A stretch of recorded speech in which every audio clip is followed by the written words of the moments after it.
And Ambassador Mark Green, former U.S. Ambassador to Tanzania, and now involved with the U.S. Global Leadership Conference. And that's a group that is the sort of mothership for all of the foreign assistance, developmental assistance, economic assistance, not military assistance, that goes to other countries in the world. So tell me where we are and how, you've testified, you've spoken out a number of times, you've been an ambassador in the field. How does American soft power affect places?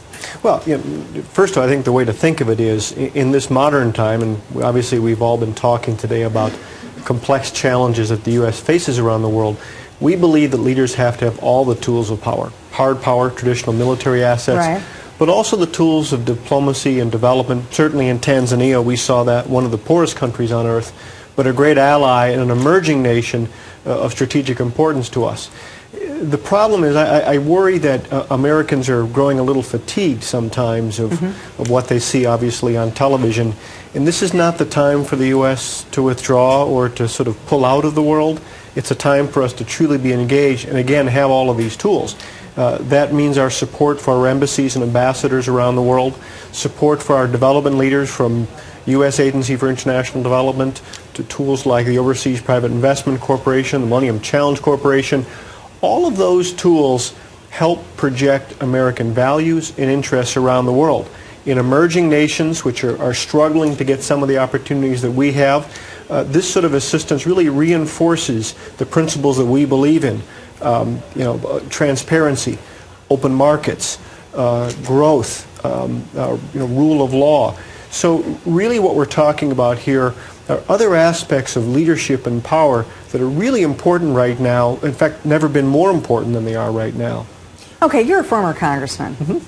You know how hard it is to get the foreign assistance legislation, monies, is probably the biggest orphan on Capitol Hill, right? There's nobody advocating for it except some American NGO groups, but it's got no voters who benefit from it. It's got no jobs that are created by it in congressional districts. So how do you go to Congress today and say, here you are in an environment which is hostile to any new spending, where everybody's looking for stuff to cut?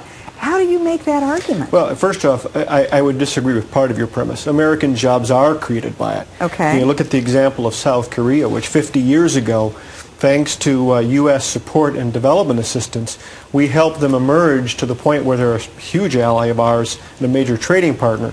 So this is also about American jobs. The fascinating thing when you talk to the American public about foreign assistance, the international affairs budget, they have this notion somehow that it's something like, 25% of our budget goes into foreign assistance. It's about 1%. A friend of mine said recently, we'll settle for 10%. But when you talk to the American public and say, look, this is what it does, it helps project American interests. In the case of Iraq and Afghanistan, the civilian surge in diplomacy and development actually eases the way for our young men and women in uniform to come home safe and successful and more quickly. They say, yeah, no, that is a good investment. When the American public is asked about what they think we should spend on foreign assistance, they generally say about 10%. Again, it's about 1%. And that 1% has seen, to be honest, rather dramatic cuts in just the last couple of years. And again, I worry a little bit. I know that people are, war weary and fatigued and so the mantle of leadership. But this is the time when we need American leadership. We need to reinforce American business engagement around the world, open up exports. 95% of the world's population lives outside our borders. If our farmers, our manufacturers don't have access to those markets, don't have export possibilities, hard for our economy to grow. So even though it may be, as you suggested, a bit of a political orphan, it's never been more important than it is right now. And when you make that case to people, I think they tend to agree. It's not easy, but it's a good case to make. Let's go back to the Cold War. We had a pretty robust foreign assistance budget, right? There was United States Information Agency, everything from there to food aid, etc. Peace Corps. Peace Corps. Where is all that now? The Cold War is over. The Soviet Union is no more. Well, I think we get carried away with the so-called peace dividends every few years, and we tend to, again, in some ways, turn our attention from the world. In the last couple of years, right now, we're on track to cut all of these programs. Again, this is all the diplomacy, all development, by about 20%. And as I is that part of the super committee cuts, or well, that's no, that's really even more. what the House budget. I mean, so we're not even to the super committee yet. And I remind people that in some ways, I think all of us who look at budgeting are the victims of our own terminology. When I was in Congress, people would come and complain to me about cuts that were really, decreases and increases. We're talking about real cuts here. And first off, it's only 1% of the budget. Didn't cause the deficit, can't cure the deficit. But when we're calling on our young men and women in uniform to do so many things, when we have tremendous gains in places like Afghanistan and Iraq, but we all recognize those gains are a little fragile, this is the time when we need to strengthen those tools in those programs.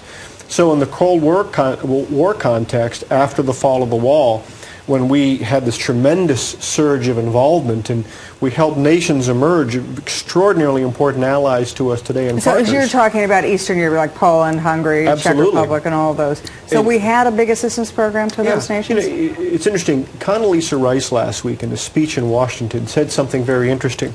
She equated what we're doing today in Africa, where I served, where we're helping to distribute bed nets and life-saving antiretroviral drugs. She sort of equated that to American GIs passing out candy bars around World War II and had that tremendous goodwill effect. And I look at many of these African nations, which are increasingly strong allies of ours at a time when we need allies and friends, and also at a time when some of our rivals in the world are looking at places in Africa, in particular North Africa, as areas they'd like to exploit. This is important. This is very valuable. It's not only the right thing to do morally and ethically, but it's in our interest. It's the smart thing to do. Okay, so that's why soft power sometimes is smart power. Soft power can be smart power. Okay, well, thank you very much, Ambassador Mark Green, former congressman, former U.S. ambassador to Tanzania, and now with the U.S. Global Leadership. Thank you. Thank you.